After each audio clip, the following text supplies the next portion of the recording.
قرآن حکیم میں جو بےرحمتی کا جو آیا نا اسپیسیفکلی، وہ تو کچھ اور ہی آیا ہے. سورۃ الفرقان آیت نمبر 30، وقال الرسول یا ربی ان قوم اتخذوا هذا القرآن مہجورا. اور نبی علیہ السلام شکایت کریں گے، اللہ میری امت نے قرآن کو پیٹ کے پیچھے ڈال دیا تھا. اور مہجورا، یہ پیٹ وہی مسئلہ ہو گیا. اب یہ پیٹ ہے اردو والی، عربی میں پیٹ وہ نہیں ہے. اسے یہ نہ ہو کانڈ. مہجورا کہتے ہیں ہجرت کر لینا، کہ چھوڑ دیا. ہجرت میں کیا ہوتا ہے، آپ چھوڑ کے تو دوسرے شہر میں آ جاتے ہیں. مہجورا کہتے ہیں، ہم کہتے ہیں نا پسے پش ڈال دیا، تو اس کا مطلب نہیں کانڈ کی تھی، مراد ہے کہ تعلیمات ہی چھوڑ دی، اس کو کنڈ کر دی. یہ منع ہے سر. اسی طریقے سے لوگ قرآن پڑھ رہے ہوتے ہیں نا، تو لوگ اس کو کس طرف کمر کر کے نہیں جاتے کہ بےرحمتی ہو جائے گی. سر اس طرح تو کچھ بھی نہیں ہو سکتا. مجھے بتائیں، نبی صلی اللہ علیہ وسلم تو سلام پھیرتے ہی آڈینس کی طرف منہ کرتے تھے، کعبے کو پیٹ کر دیتے تھے. آج بھی آپ کے سارے امام مسجد کعبے کو کنڈ کر کے بیٹھتے ہیں، تو کیا بےرحمتی کہیں گے آپ؟ اس کو پاسبل نہیں ہے. ٹھیک ہو گیا. اور اس میں جو اتنی یہ تقوی کی جو جن لوگوں کو حیضہ ہوا ہوتا ہے نا، ان کے لیے ہمارے پاس پھکیاں بھی ہیں. یہ کالی جرابیں جو پہنتے ہیں، غلاف کعبہ کالا ہے. نبی علیہ السلام کی پگڑی کالی تھی، کالی جرابیں کو پہنتے ہیں. جوتیاں کالی پہنتے ہیں. جوتیاں چاہے آپ براؤن بھی پہنے، تلوا پھر بھی کالا ہوئے گا. سر تلوا براؤن لبو سروے سے ریکویسٹ کرو، پاسبل نہیں ہے. اور سر جس سڑک پہ آپ سفر کرتے ہیں وہ بھی کالے رنگ کی ہوتی ہے، غلاف کعبہ بھی کالا ہے. سر جس گھاس کے اوپر آپ چلتے ہیں، بلکہ آپ کو پتہ ہے نا، میں آپ جو کہ ایک بہت پرسنل بات کرنے لگا، انورٹڈ کاما میں ہماری ذرا پالیسی بھی اکیڈمی کی چینج ہوئی ہے.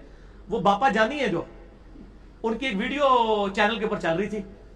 وہ جناب وہ سائڈ پہ کھڑے ہوئے ہیں اور آگے سبز گھاس ہے، ایسے ڈر کے کھڑے ہوئے ہیں. وہ کہتے ہیں باپا جانی آگے ہیں. وہ کہتے ہیں نہیں، گنبد خضرا سبز ہے اور یہ گھاس بھی سبز ہے، میں بےرحمتی نہیں کر سکتا اس پہ. پاؤں یہ گھاس، سر یہ بےرحمتی کس نے کروائی ہے؟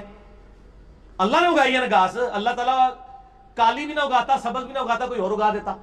اس طرح آپ اس طرح کچھ کام نہیں چلے گا. البتہ قرآن پاک اگر آپ نے ہاتھ میں پکڑا ہوا ہے، یہ ڈیسک پہ رکھا ہوا ہے، ٹھیک ہے، بالکل درست ہے. جولی میں بھی آپ رکھ سکتے ہیں، کوئی حرج نہیں اس کے اندر. یہ کوئی بےرحمتی والی ہے. تکیے پہ رکھ سکتے ہیں. میں آپ کو ایک حدیث سناتا ہوں ابو داؤد کی. نبی صلی اللہ علیہ وآلہ وسلم، پہلے میں آپ سے فتویٰ لے لوں. ہمارے گھروں میں بڑی بوڑھیاں تکیے پہ نہیں بیٹھنے دیتی. کیوں؟ قرآن رکھ کے پڑھا ہے. ٹھیک ہو گیا جی. اچھا وہ جو ٹوٹ جاتا ہے اور اس کی وجہ سے گردن میں وہ کیا کہتے ہیں بال وہ پڑ جاتا ہے، اس وجہ سے. اچھا وہ اور بھی باتیں ہوں گی. بال اس میں کہ وہ کہتے ہیں بےرحمتی ہوتی ہے. اچھا جی مان لیا. کیوں کہتے ہیں قرآن رکھ کے پڑھتے ہیں. ٹھیک ہو گیا. اب میں آپ کو بتاتا ہوں نبی صلی اللہ علیہ وآلہ وسلم کی اپنی حدیث ابو داؤد کے اندر، رجم کی سزا والے چیپٹر میں. یہودی آپ کو بلواتے ہیں ایک مقدمے کے لیے کہ فیصلہ کریں. تو آپ صلی اللہ علیہ وآلہ وسلم فیصلے کے لیے اس مدرسے میں جاتے ہیں. اس میں الفاظ ہیں یہودیوں کے مدرسے میں. وہاں وہ ایک بڑی سینہ تکیہ پیش کرتے ہیں آپ صلی اللہ علیہ وسلم کو. زمین پہ بیٹھنے لگتے ہیں تو وہ کہتے ہیں سر تکیے پہ آپ بیٹھیں. آج بھی عرب کے کلچر میں نیچے گدی رکھی جاتی ہے، تو آپ صلی اللہ علیہ وسلم اس گدی پہ بیٹھ جاتے ہیں. آپ ایک ایسے شخص کو اپنے ساتھ لے جاتے ہیں جس کو عبرانی زبان آتی ہوتی ہے تورات پڑھنے کے لیے. تو آپ صلی اللہ علیہ وآلہ وسلم فرماتے ہیں میں تورات سے فیصلہ کروں گا. چونکہ وہ رجم کی سزا سے جان چھڑوانا چاہتے تھے، کوئی امیر کبیر بندہ تھا. آپ فرمایا ٹھیک ہے، تورات کو تو مانتے ہو نا. تورات لائی گئی. آپ صلی اللہ علیہ وآلہ وسلم نے جب تورات آئی نا، تو اپنی پیٹھ کے نیچے سے گدی نکالی اور تورات کو اس کے اوپر رکھ دیا. آج کے حساب سے گستاخی ہو گئی، کیونکہ جو چیز پیٹھ کے نیچے تھی اس کے اوپر اللہ کی کتاب رکھ دی. اور پھر فرمایا میں ایمان لایا اس کتاب پر بھی اور اس کے نازل کرنے والے پر بھی. اگرچہ وہ کتاب بدل چکی ہے، لیکن وہ 100% تو نہیں نا بدلی ہوئی. آج بھی نبی علیہ السلام کی جو اس میں بشارتیں ہیں وہ ہم تو نہیں کہیں گے بدلی ہوئی ہیں. اس کے باوجود آپ نے کہا میں اس پر بھی ایمان لایا، اس کو نازل کرنے والے پر. پھر آپ نے کہا پڑھو، تو اس نے ہاتھ رکھ لیا جہاں پہ رجم کی سزا تھی. تو ان کا یار یہ تو ہاتھ رکھ لیا، اٹھایا تو وہی سزا نکلی. تو یہ آپ صلی اللہ علیہ وآلہ وسلم نے خود یہ عمل کر کے بتایا. تو اس لیے پاسبل نہیں ہوتا. ہم نے کرسیاں بھی رکھی ہیں، جب فالتو بندے ہو جاتے ہیں نا، وہ پھر ہم ان کو آگے لے آتے ہیں، چلے وہ ہاتھ میں پکڑ کے بیٹھ جائیں.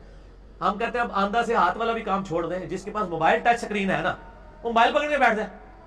ٹھیک ہے. باقی یہ کہنا کہ یہ اوپر بیٹھا ہے یہ نیچے بیٹھا ہے. باقی جو سعودیہ کے اندر جو کچھ ہو رہا ہے نا جی، اس میں سعودیہ والوں کا کوئی قصور نہیں ہے. سعودیہ میں جتنا اہتمام ہے نا قرآن کی عزت کا، کہیں بھی نہیں ہے. لیکن پبلک جاہل ہے نا. پبلک جوتیوں والی جگہ پہ ساتھ قرآن رکھ دیتی ہے، نعوذ باللہ. یہ تو غلط ہے. انہوں نے مسجد کے اندر ہزاروں الماریاں رکھی ہوئی ہیں پیتل کی بنی ہوئی. ان کے آگے باقاعدہ ڈسٹ پروف پلاسٹک لگائے ہوئے ہیں ہر چپے چپے پہ. پھر بھی کوئی سستی کر کے رکھ لے، اس میں سعودیہ کا تو کوئی قصور نہیں ہے. ان تو اہتمام کر دیا نا. اور ادھر جو کچھ ہو رہا ہے ادھر تو کوئی بھی قصور ماننے کے لیے ادھر کوئی مزار نہیں جس کے اوپر لوگ سجدے نہ کر رہے ہوں. وہ کہتا نہیں یہ جہل عوام کر رہی ہے جی، ادھر بزرگاں دا تے قصور نہیں. تے تواڈے بزرگاں دا تے گدی نشیناں دا کوئی قصور نہیں، تے سعودیہ دا کیا قصور ہے جو لوگ یہ کام کر دے ہیں؟ وہ بھی تو لوگ خود ہی کر رہے ہیں نا. سعودیہ تو پورا اہتمام کیا ہوا ہے. لیکن اگر ویسے کسی کو ٹسل ہو گئی ہے تو اس کا تو کوئی علاج